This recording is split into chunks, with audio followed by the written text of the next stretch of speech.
Thanks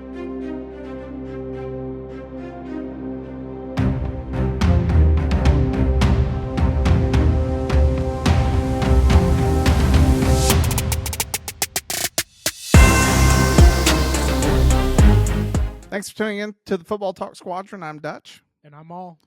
And welcome to our college football playoff episode. Before we get into it, though, I am going to ask you. So I sent it to you and Pops. Get your immediate reaction. So some of you guys, I'm sure, have been seeing in between the end of the regular season with the conference championship games and now this, the portals become open. It's led to a lot of guys leaving. One of the best ones is that Micah Hudson, he's Texas Tech receiver. This is his alleged NIL deal. He wanted $700,000 minimum, wire up front for a 1-year deal to sign immediately. He wanted a separate NIL deal for 3 cars for family members to sign immediately.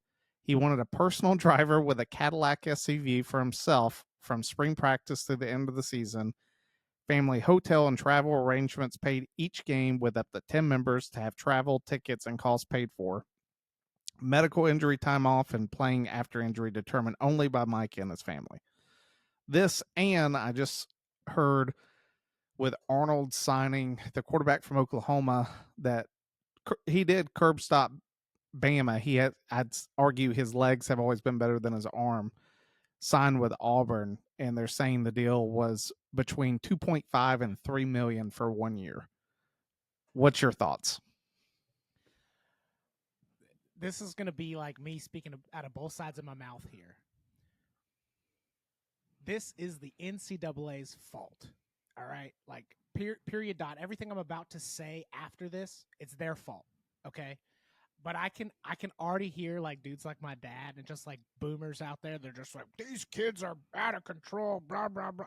And they are. And they are. But at the same time, they brought it upon themselves. Like, me and my brother used to get in these fights with my dad all the time. I mean, I'm talking like way back in the day before any of this like really started. We always thought that like college athletes should get paid for like all of the reasons, that they are getting paid. The amount of money that they're bringing to these colleges, they should be compensated for it. And my his retort was always like, yeah, but they're getting a college education. That's what they're being compensated with. And it was kind of like, yeah. And, again, when you're like 12 to 15 years old, like you don't really have a good backup to that. But, especially as things progressed, you're like, that college education doesn't mean jack. Like, is it important to have after the fact? Sure. But like, you can always get it after the fact. You know what I mean? So like, I have no problem with these kids asking for the most outlandish things possible. It's like a toddler, right? Like if you're going to let the toddler eat candy every single day, they're going to ask for candy every single day. It's you as the adult, and it's the NCAA as like the governing body that needs to go, hold up. Like, this is getting out of control. We need to set some rules here. And again, we've talked about this on multiple different levels and different issues, that the NCAA always finds ways to screw things up. And they're really ruining college football on a ton of different levels as far as like what college football was meant to be. So I have no problem with him asking for all of this. I really don't. And until some of these schools start going, hey, like, no deal. Like, come play for us, win us a championship, or, get us close to something, and we'll talk about it. But, like, I think you forgot. I mean, did you throw that guy's stat line out there about yeah. That's an important part of the piece, right? For Texas Tech, he had 8 receptions for 123 yards and 0 touchdowns. Exactly, right? Like, so that's where it's just like, no, like, absolutely not. I'm not paying some high school kid or some third stringer or some scrub who I've never even heard of this guy before that kind of money. You can ask for it all day long. Like, I have no problem with that. But if the school says yes, that's their problem. I'm in the same boat that I always would just, for people who are upset about it, I just go, can you imagine if your competitor, like let's say my dad works for the post office, so I'll just start. I have never asked my dad this, but it's like, can you imagine if UPS was just to call you up and be like, hey, $2 million for you to come here? Like, I don't think my dad would steal the postal truck to drive to UPS. Exactly, right? It's like you can't get mad at the kid. You know what I mean? He's Correct. just trying to thrive in the environment that he's been giving. And you are an absolute fool if you think that someone at that age, that development level, especially some guy that's not producing, can just be like, wait, you're going to give me how much to do what? Like, you mean I don't even have to do anything better? Yeah, sign me up. You know what I mean? Like, I think the only thing that I would sit back and I go, the thing that needs to change is we sit back and talk about loyalty, is coaches can leave because people are like, well, they're not doing anything different than coaches. A coach can just say, oh, I'm not coaching here anymore. I'm going to go to this school. It's like, yeah, but there's a contract buyout. If Bill Belichick, for example, his deal with UNC, it all depends. July 1st is the big day because before then it's like a $20 million. And then after, he goes down $1 million, which is pretty much like if a NFL team's like, hey, more we think about it, we'd love to have you. He can get, but he's still going to have to pay $1 million. Now, what happens is usually the incoming organizations, like, that's part of your deal, will pay that debt off to the school. That way it doesn't come out of your contract. I sit back and look at the same thing with kids, that it's Caden Proctor, the starting tackle for Alabama, prime example. He goes to Iowa, and I think it was less than $1 million. It was like 500,000. The official number was never released. His boosters gave for him to come back to Iowa. And within like 2 months, he's back at Bama. But he didn't have to give that money back. It was just like this clean wash. And I sit back and I look at that especially from the standpoint of, like, if you're Arnold, let's say you show up to Auburn after getting your 2.5 to $3 million, and like 3 games in, you're like, I ain't playing for this team. This team sucks. And you sit out. The school has, like in the NFL, they're like, no, we're getting a paycheck back. yeah. Like, you're not getting paid. That's how this is going to work. College, it's just like, we gave you this money and there's no consequences. Which it really is. It's the toddler example is prime, because there's no punishing a toddler. Like, you're just setting him, you're Kevin McAllistering him in the hotel. Just, yeah, I'm not paying for it. 3 scoops of ice cream. Like, it's true. And then the who gets hung with it is the fans in the offseason. They're all mad, but I always just sit back and go, exactly what you said. NCAA created this situation. And the sad thing is, for everyone that's like, what's going to happen? Nothing. The NCAA is not going to change a thing. And really, I think the only thing that's ever going to affect anything is it has to, like, really work against a big school in the future. Like, here's my counter argument to that, though. Like, if you think some of these organizations are ever going to like run out of money, that ain't happening either. You know what I mean? Like, there's always going to be these boosters. Like, if you can have a decade or 2 decades worth of just deplorable seasons like Nebraska and have people show up every single Saturday and pack that stadium, I promise you're not going to run out of money. Like, there's always going to be people who are willing to pay and take these risks.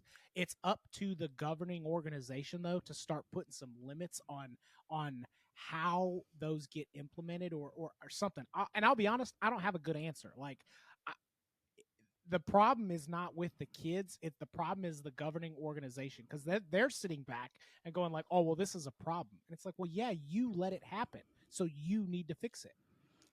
The other big issue, and I will go a step farther beyond the NCAA and take it down to a smaller level of who's really at fault. It's the Power 4 commissioners. Like, the conference commissioners, they don't want to endanger this at all. Why? It's strengthening their conferences. Oh yeah, and it's money. It's money going into their pocket, and it's not coming out of their pocket to pay these kids. 100%. Like, it's somebody else's money. Exactly. I don't know if you saw. I never watched the movie. I remember hearing about it a few years ago. This movie had to come out probably maybe 4-5 years ago. It's centered around this college team that they're going to the national championship, in the week of the game, they're like, we're not playing unless you pay us all. Like, and they're gonna. That's the only way. Like, I was sitting back looking at these games. Like, can you imagine if like Ohio State was just like, we ain't playing unless everybody gets $1 million today. Everybody on the team, we ain't playing. Like, I mean, they would get paid. I know they would. Guarantee you, there'd be like a GoFundMe in Columbus, Ohio, just like pay our players. Like it would happen. I mean, you have literally a state senator or something that's trying to like introduce a bill in Ohio State to make it a felony to plant a flag on the field. I can guarantee you, and I don't think the players really understand that if they all got together and were just like, screw the playoffs, we're not doing anything until we're all paid. Like if every single, and that's the problem, is every single team has to do it. If every single team was like, we ain't playing, college football would, there would literally, the NFL would not even play games. They would grind to a halt. They'd be like, we have to figure this out today. This is World War III. The players hold all the cards. It's the question is what's the bridge too far to when then finally the NCAA is like, you're not doing that. Like, I don't know. The limit does not exist. Yeah. Anyways, on to the games. So I'll leave it to you. Where do you want to start? You got Clemson, Texas, Tennessee, Ohio State, SMU, Penn State, Indiana, Notre Dame. We could just start at the top and go down. All right. Texas, Clemson. Right now, Texas is -12. Clemson's going to Austin to battle Longhorns. I'll tell you real quick my thoughts. I have a gut feeling Clemson's going to win. And my whole logic with this is both defenses, I think, are right down the middle. Like, I don't think either one is better than the other. I think they're both good defenses. Like, they're going to cause problems for the other unit. And then across the field, the quarterbacks, tell me what the difference between Clay Klubnik is and Ewers. One's got a better backup. One doesn't have a mullet.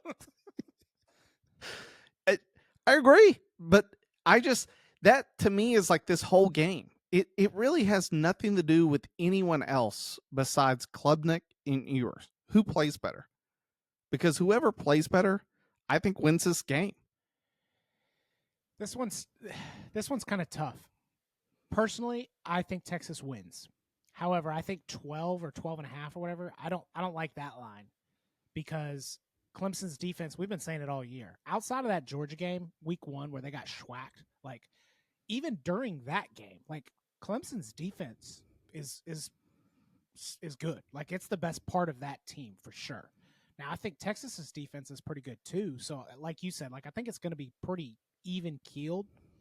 The only reason why I'm giving Texas the nod is that I say they've shown up in big games. They haven't really had any big games. The only games though that they've really struggled where you're just like, man, who is this Texas team? Is against Georgia. And we talked about it last time of just like, I feel like there's just this aura about Georgia that Texas fears. Like they're just like, they can't get over that hump right now.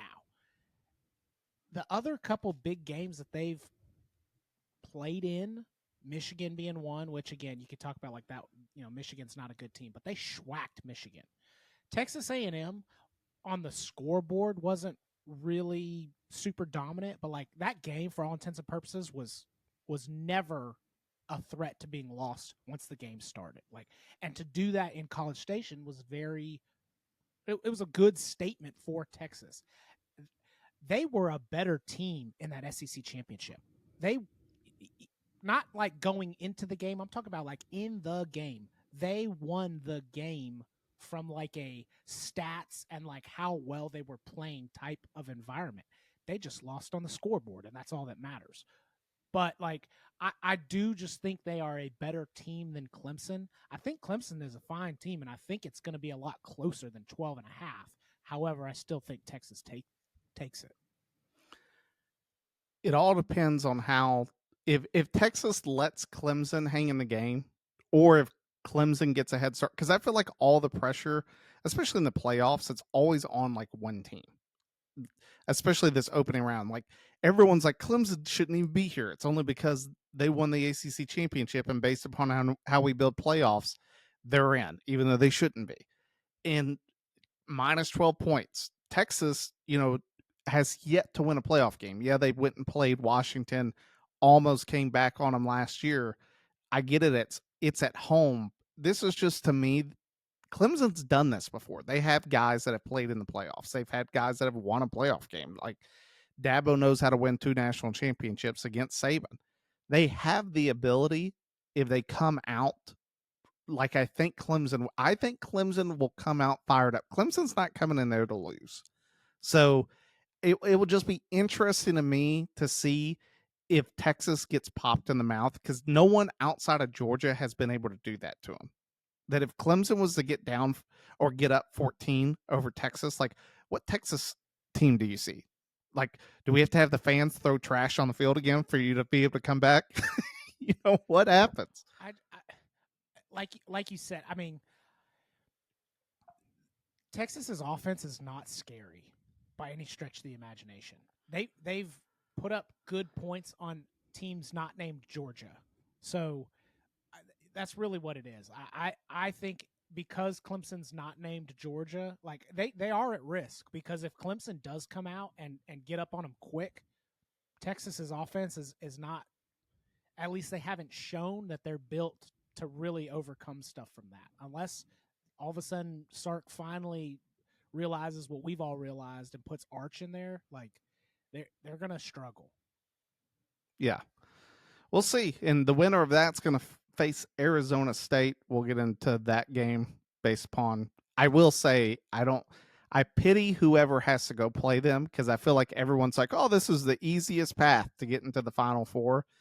And I just sit back and I'm like, I'm telling you, these like low hanging fruit that everyone thinks, like that ends up biting people. Arizona State reminds me of like wrestling a girl in middle school, where like you're losing probably either way. You know what I mean? Like you're on the same level, but you can't lose, because if you do, everybody's gonna make fun of you. Like that's what it is right now. And they look scary, dude. Arizona State is no joke right now. Yeah, that girl's been lifting for her whole life. Yeah. You didn't. She wasn't the cheerleader. She was the girl that's like throwing that the rock over in track and field. All right, next game up: Tennessee at Ohio State. Ohio State's minus 7.5. I'll let you lead off with this one because you've got your hot take on it. I wouldn't say it's a hot take. I think Tennessee probably has the toughest road to the Natty. But if you kind of just break down each game, like I think Tennessee can do it. I really do, especially in this game. I mean, Ohio State just lost to Michigan. And I know it's a big rivalry game and yada, yada, yada. But like we've said it all year that there hasn't been really any team that's super dominant. Like Oregon is the only undefeated team at this point, and that's kind of been unheard of for the last 10 years to only have one at this point in the season. And Oregon hasn't even really looked that great. So, I mean, Michigan gave everybody, especially Tennessee, which I think is a far superior team to Michigan, the blueprint to beat Ohio State. I think we've kind of known the blueprint this entire time. It's just nobody's really been able to execute it. And again, I think on both sides of the ball, Tennessee is far superior than what Michigan is. I'm putting a lot of stake in that Michigan game. But I mean, talk about like a demoralizing, like you've just lost that last game of the season. You didn't even get to play in your conference championship. I think all of the bounce back talk that Ohio State has, I just think there's going to be more of that. And you've mentioned this with like a bunch of teams of just like, how do they react after? Like Ohio State has not been in this position in quite a few years, like where they're not even sniffing a Big Ten championship. They've lost multiple games. Like they're in a spot that they are not comfortable with. And I know, Chip Kelly came out and was just like, oh no, we've watched film and we know where we made the mistakes and we've fixed it. Guess who else gets to watch film? Like Tennessee, and they're gonna realize where those errors are, and they're going to hammer it. And again, I think they're on both sides of the ball much better than Michigan is, and it's not even going to be that close. With your point about like the bounce back and stuff, it's not that Ohio State missed their conference championship the past 2 years because Michigan. The difference is that in this year, Michigan's terrible. Like, it's one of those ones that I think that was the whole. It was surprising that Ohio State's even at the ranking that they are because of how bad Michigan is. Like, we thought that Michigan would be better, and this goes back to this whole.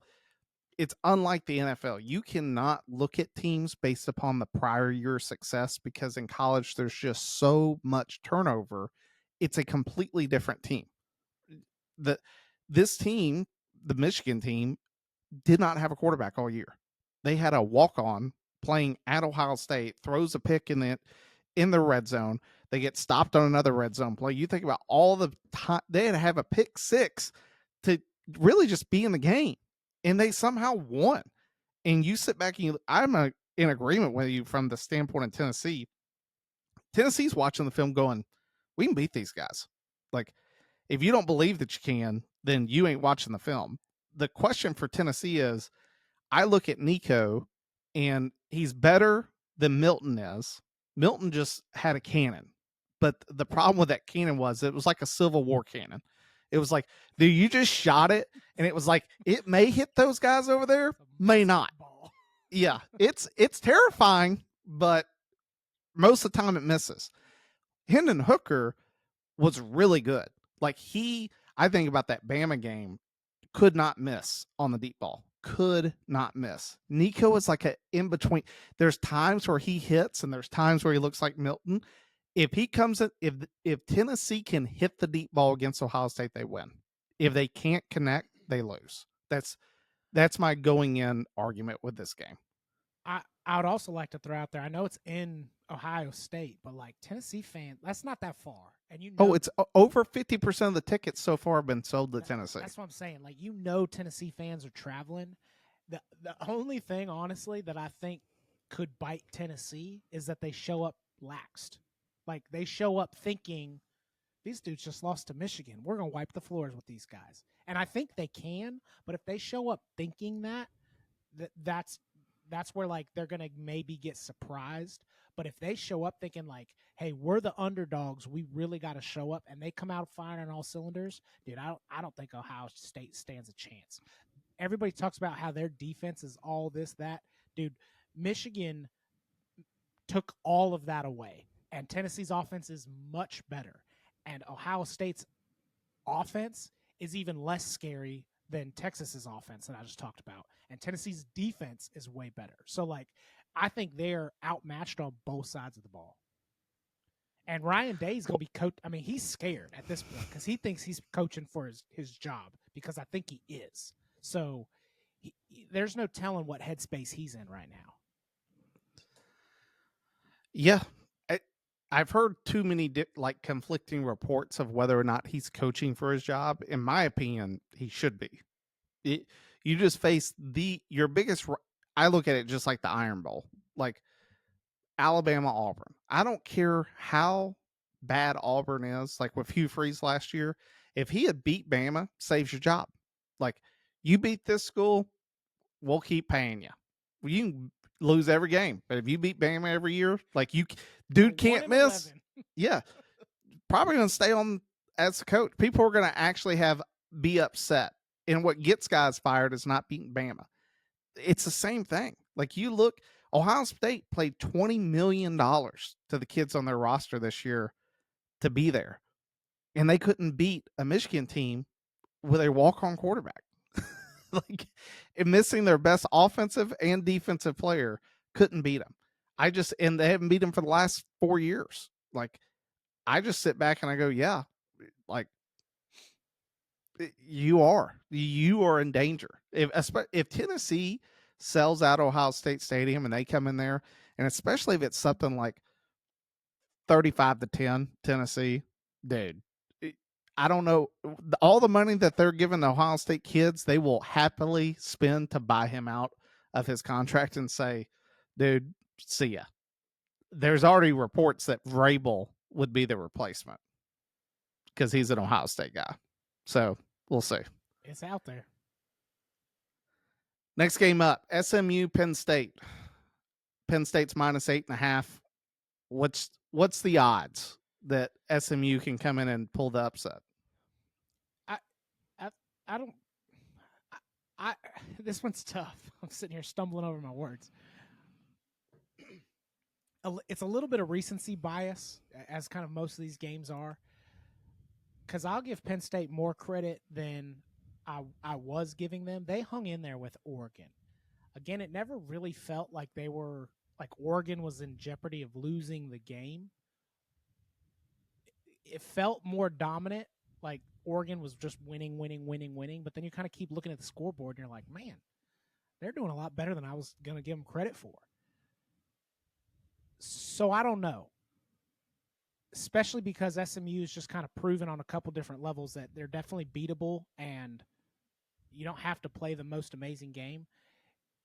They staged an amazing comeback in that ACC champ or the ACC championship against Clemson. Championship game. But I don't know. I really think this one's kind of 50-50 on like I could really see it going either way and I wouldn't be surprised either way because Penn State's proven throughout the season it doesn't take a real good football team to make them sweat. You know, they should have lost probably 4 games to teams that are subpar to what SMU is playing right now. However, you know, if SMU kind of shows up like they did against Clemson, which maybe that was the kick in the mouth SMU needed. Maybe they're going to be so happy that they're in there. They're like never again. And if they show up and just start firing on all cylinders, that offense is scary. And, you know, Penn State, they might be able to figure out another way to squeak one by. But again, I'm kind of going off the odds there. That one's tough for me. I've got it written down. The reason Penn State loses is, what do you think? James Franklin. Nailed it. That's why. Like, it's the biggest hang up to me. Like, I think Penn State is a better squad all around than SMU. I think SMU, and that's not me trying to like dog SMU. It's more when you look at Penn State, they have good offensive and defensive line. I think SMU's defensive line is a lot better than people give it credit for.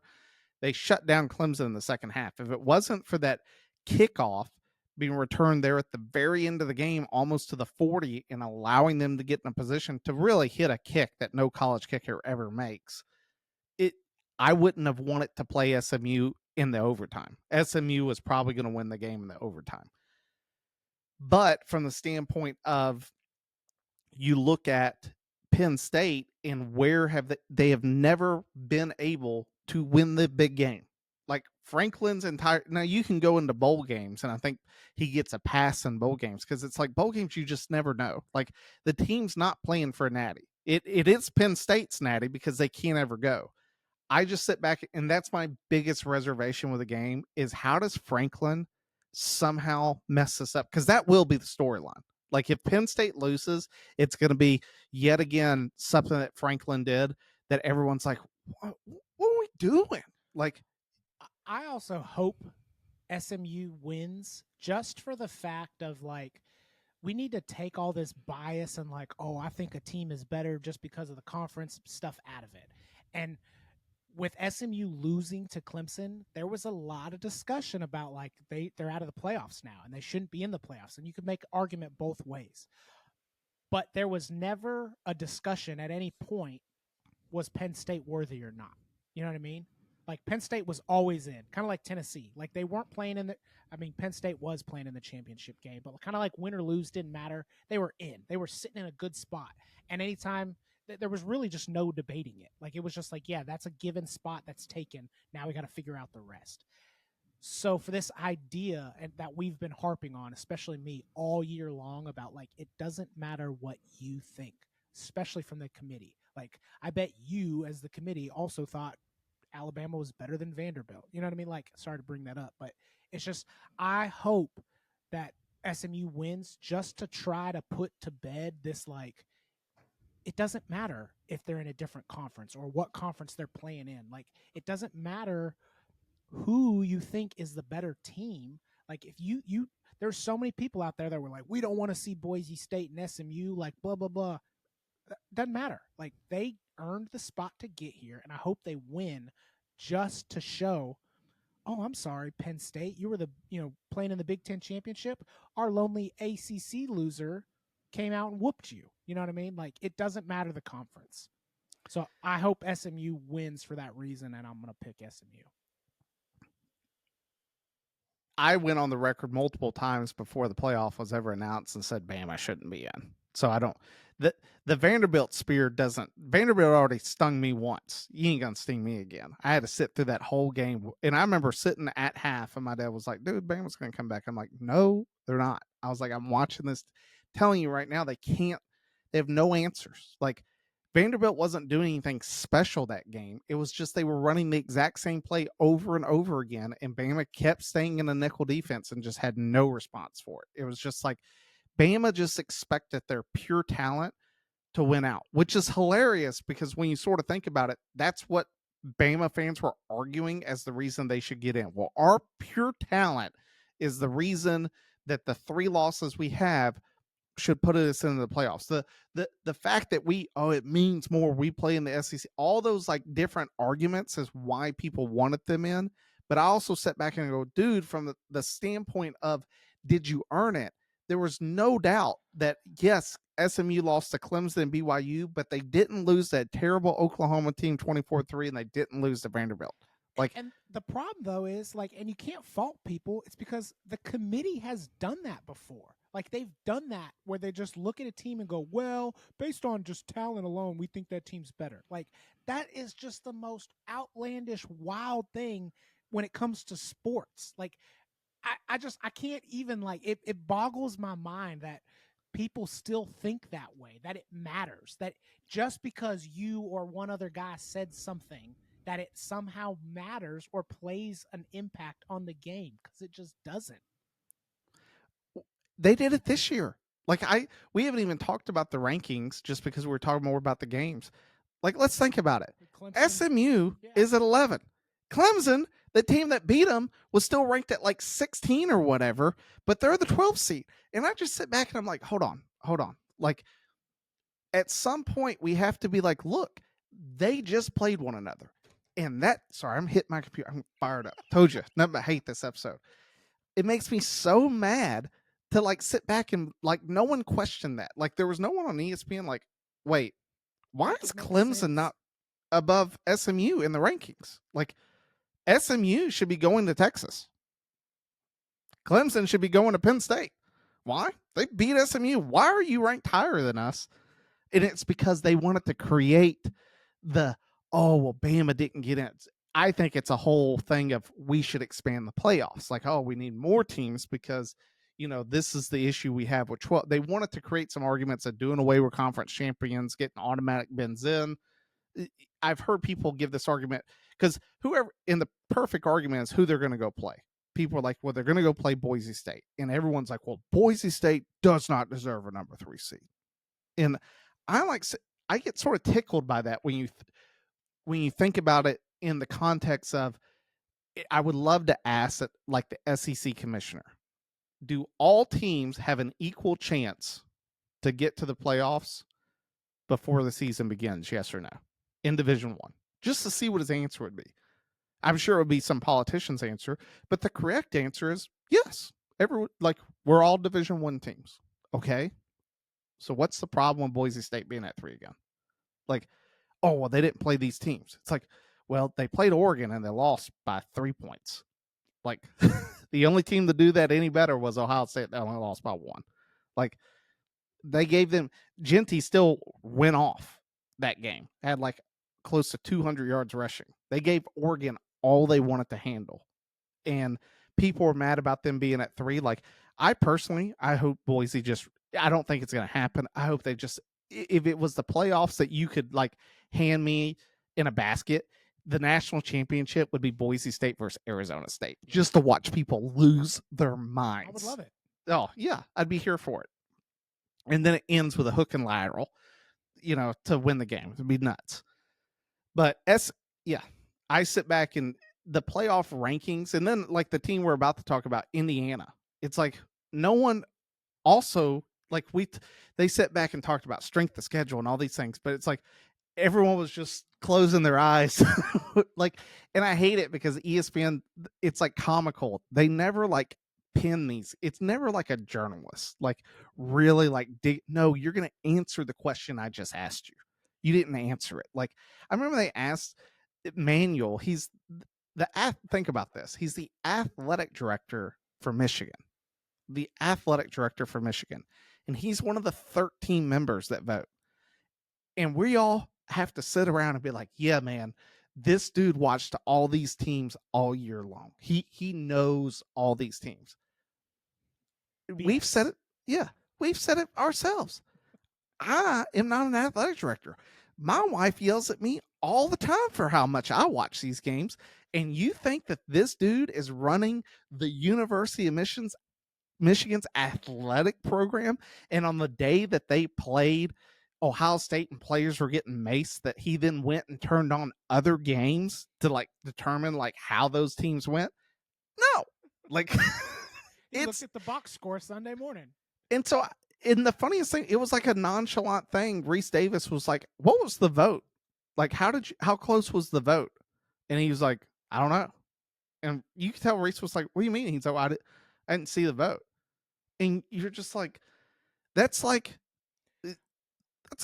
communistic Russia. Like, oh yeah, he won. And you're like, what was the vote? We don't know, but he won. I just imagine all these old dudes sitting around a table playing like Heads Up 7-Up of just like, do you think Indiana should be in? And you're just like, yep. Some guy's like, taking a peek, like it's ridiculous. It's awful. I was sitting back and I was like, what a more honest representation of the playoff would be is that each person's ballot is cast at the beginning of the show, and it like gets projected. Here's how they ranked. And then it like does the math to determine like, oh, well, you give certain points for this. Here's the playoff. Like I have such a negative connotation with things that are done behind doors in secret that like that at least the AP poll voters, like I've been looking at all this data here recently with them. Every single voter, you can go in and see exactly how they voted. Yep, every week. Side note, if you want to talk about how hysterical the AP poll is, I'm looking at data from 2014. This voter did not have Mississippi State ranked through the first 4 weeks of the season. Not ranked. Mississippi State is now 5-0. And what is this man? He goes from not ranking them to ranking them the number 3 team in the nation. Like not ranked, they're the number 3. Next week they're the number 2. Next week they're number 1.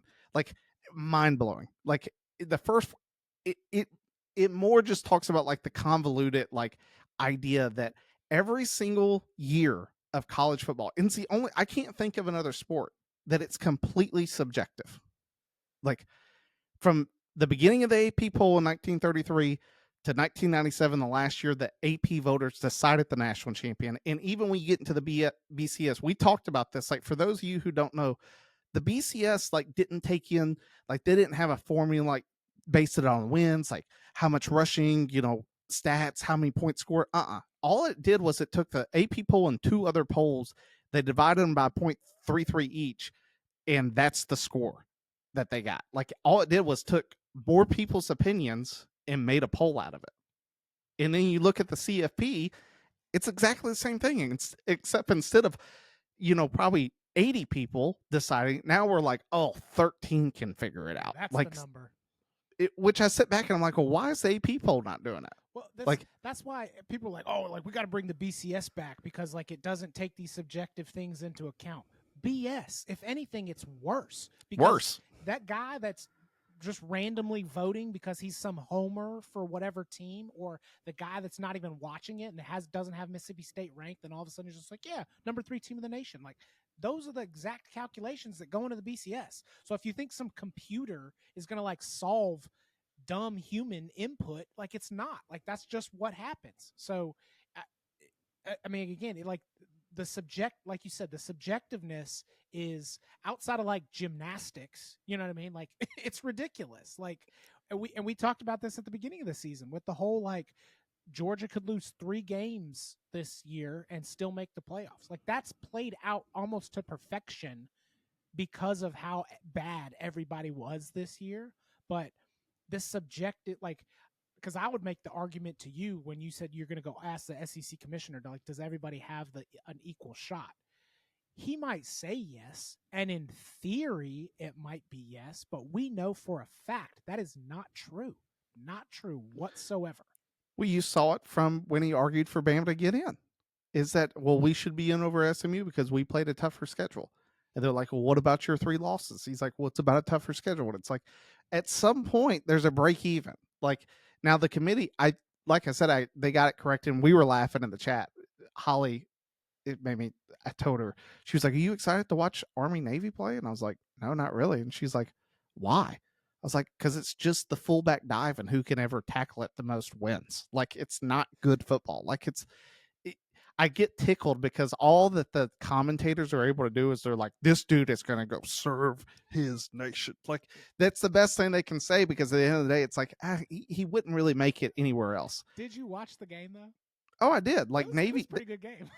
the Army couldn't figure out Navy's quarterback to save their life. I mean, the dude looked like a white Michael Vick, just torching them all game long. But then we were like sitting back laughing. I need to pull up your text, because like your text perfectly summed it up. I was like, man, sometimes I feel like the committee gets it, wrong with Army being ranked so low. Me halfway through the game, nah, they got it right. Like, that was terrible watching it. And then I got to find this text from you, because it made me laugh. There's always a level where calling them idiots and understanding their logic cross. It's true. Like, it is. I mean, I get it. You can't sit back and like act like if Southern Miss went undefeated, all of a sudden they'd be like the number 1 school in the nation, like, because they probably wouldn't be. But at the same time, like, the difference of, like you said, ability to be, make the playoffs at the beginning of the year is not equal across the board. Well, like, another thing that I saw running 2014's data, I have to tell you, because only other person I tell is my wife, and she just looks at me and she's just like, why are you telling me this?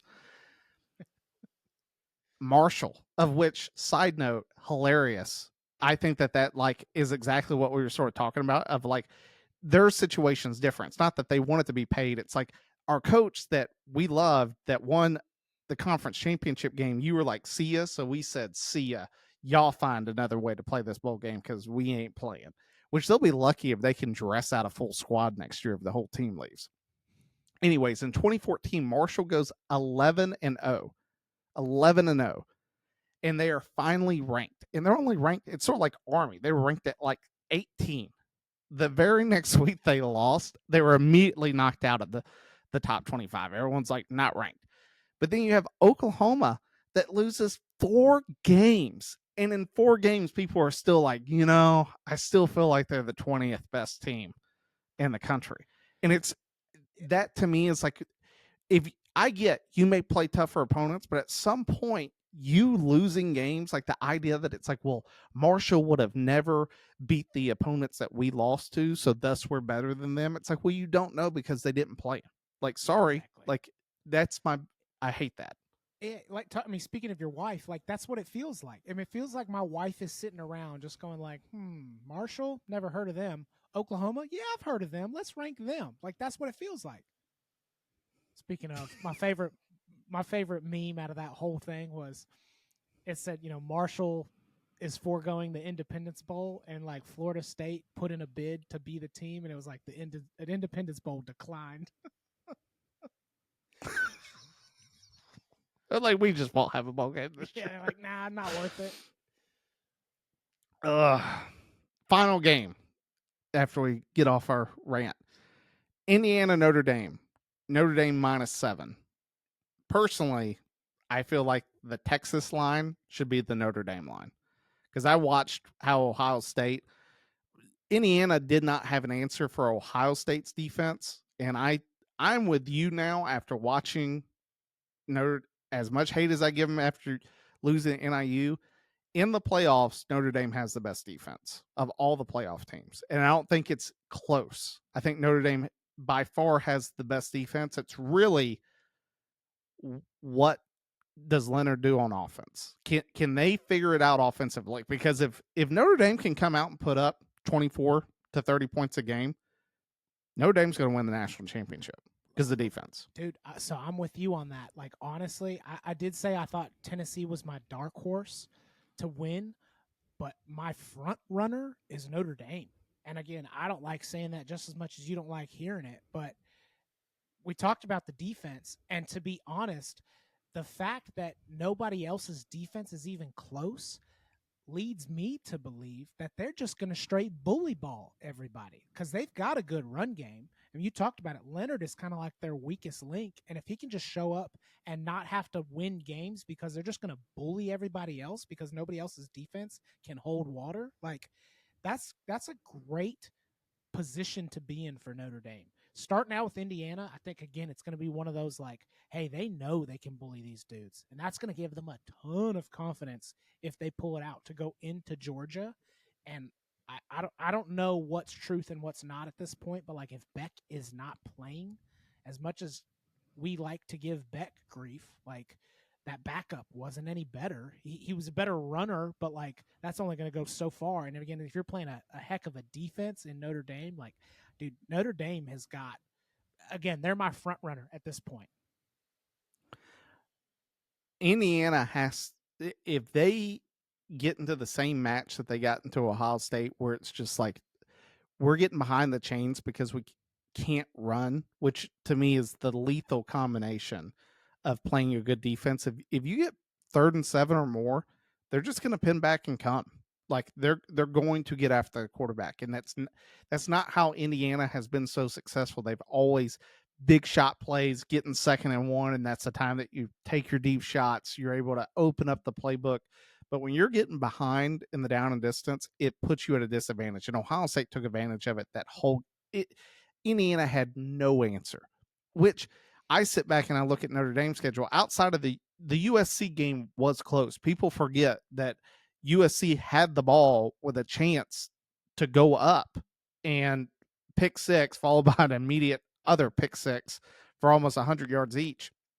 Notre Dame has been killing opponents. Now I also sit back and I go, I understand they haven't played a ton of great opponents along the way, but you look at Indiana and you're like, they're in the same boat. Like their best win is against Michigan because they beat Ohio State.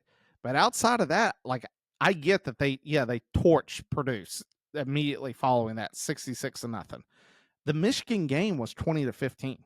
It wasn't this beating that they had put on everyone else. Like I just sort of sit back and look at Indiana, and I think that they're going to be the team that we sort of talk about after, because I really think that Notre Dame just absolutely puts them through a wood chipper, and we're going to sit back and be like, man, why was Indiana in this discussion? Like you didn't play anyone. The one team that you did play against, you got beat 38-15, and we put you in. Like that to me is the bigger discussion. Like you can hate on Boise State. Boise State played an out of conference game and lost to the number 1 team in the nation.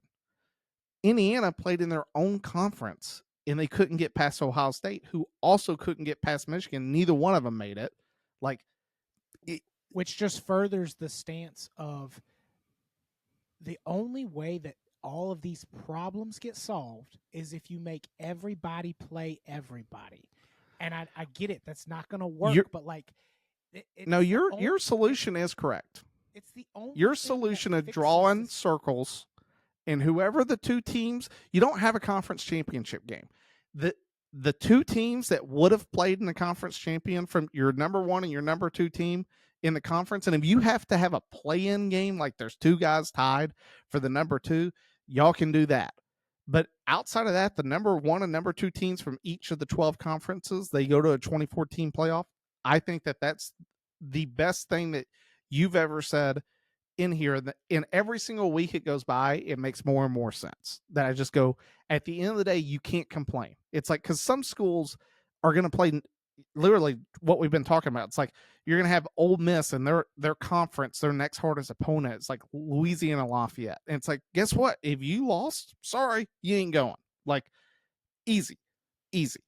Sorry, I had to throw you a bone because you were that point. It's true though, because like if they're gonna be like, well, Ole Miss is gonna win the conference every time because all they're playing is Mississippi State and Louisiana Lafayette, and it's like, well, so that's what you want anyway, right? Like that's what everybody's complaining for anyway. Like if it was up to 90% of the people that watch college football, they'd be like, let's just put 10 SEC teams in it, let them battle it out. Like that's what you wanted anyway, right? So if you just redraw the map, so it's like Bama plays Vandy and South Carolina, and Ole Miss plays Mississippi State and Louisiana Lafayette. It's just like, in that off chance that Vandy beats Bama, all of a sudden it's like, whoa, guess who's going to the playoffs? And the guy comes strutting in his cape. You know what I mean? Like, it'll be a once off every 10 years, but fine, who cares? That'd be good. And it's just like, all right, well, we'll go to the playoff the next 10 years. You know what I mean? Like that solves all these problems. But like all this like subjectivity of like, well, strength of schedule and blah blah blah blah blah, like it doesn't matter, because unless you play the other team, I mean, even in this case, our committee is so stupid right now. You could play that team, beat said team, and still be ranked behind them. I agree more and more with you. Like, it's not just yet for the past 15 years, it's been an SEC bias. I would argue that the Big Ten is right alongside with them this year in terms of like, oh, our teams are just that much better. And it's like, I would sit back and the argument is like, it's not about the wins, it's more about the losses. It's like the Vanderbilt loss. Like, if you put Vanderbilt in the Mountain West, would they win it?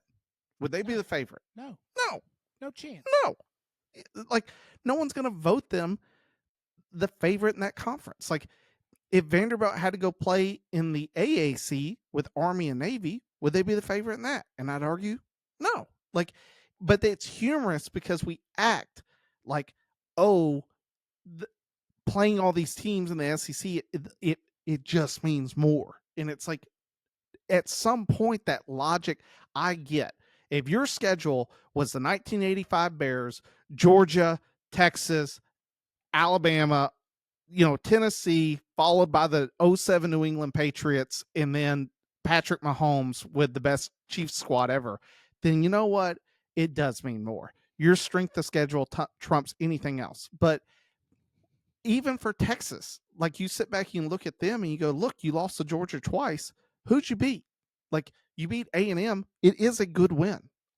I can't hate on a team for winning. They won. The only games they lost were to Georgia. But in a time where we're like arguing for one team because of their strength of schedule, it's also the SEC like turning a blind eye and be like, well, Texas really didn't play anybody. That's like, it's like you could have said schedule that you just came up, and it's like, if you go 0-6, you don't get to go, oh, well, we should make it because our schedule is hard. You know what I mean? It's like, you still got to win the games. Yeah.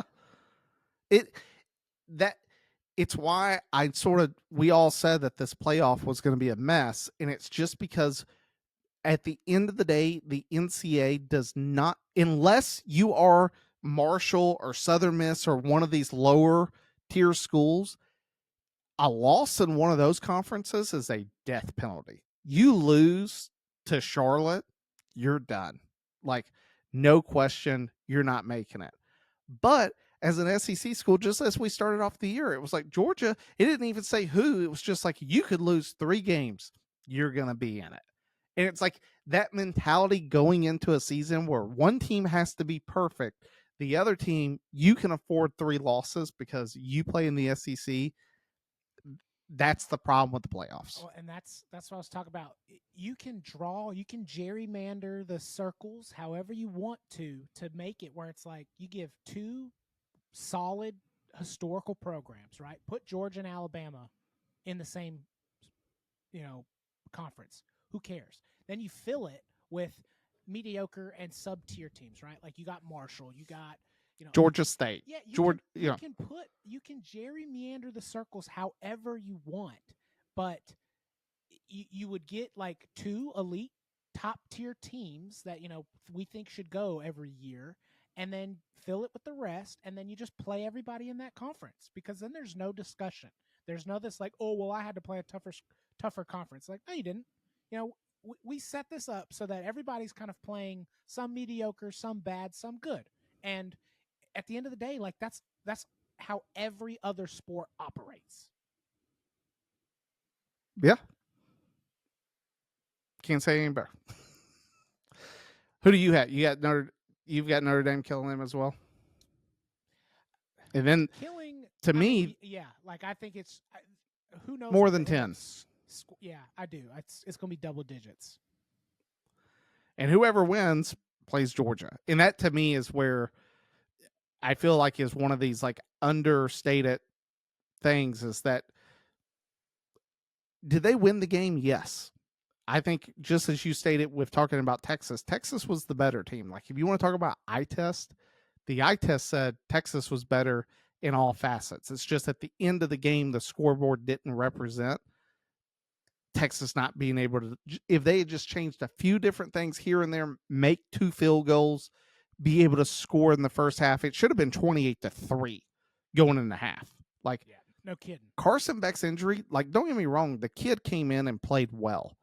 But I think that it was humorous because it was like, for some reason, like Texas was scared of him to throw, but who was scared for him to throw even more? Georgia. Like, they didn't want him to throw. It was like 3rd and 10. They were like, quarterback draw. Like, we're trying to take this to overtime. Like, I sit back and watch that, and it's like, dude, Georgia's nightmare opponent is Notre Dame. Because I think now Georgia's defense is the only reason they're going to advance, which you sort of look at who Georgia would have to play. Like, they're going to have to play the winner of Boise versus Penn State or SMU. Like, Georgia has the path to get to the national championship. It's just a matter of, can the quarterback play well enough to win? Because the defense should, but I don't think Georgia's defense is anywhere close to what it was the last 2 seasons. Still very good, but Notre Dame's defense, that's the team that I'm with you. If there's a dark horse front runner to come out, it's Notre Dame. But outside of that, you got anything else? I think that's it. Well, time to pull chalks. We'll see you guys after the first round.